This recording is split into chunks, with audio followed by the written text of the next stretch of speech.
Welcome back to another technical deep dive here in the debug zone. Today we're tackling a big question and breaking it down with insights from other users. Hopefully this clears up some misconceptions and helps you get the answer you need. So buckle up, stay a little curious, and let's jump right in.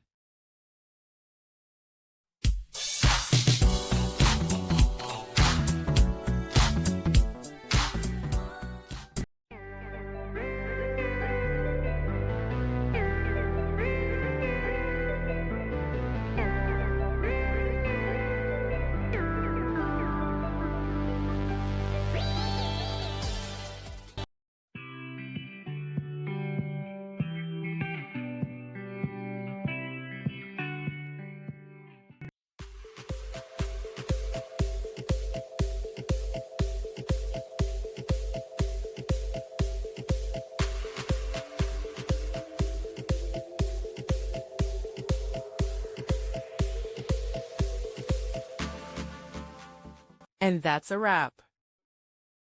I hope you found the answer you were looking for.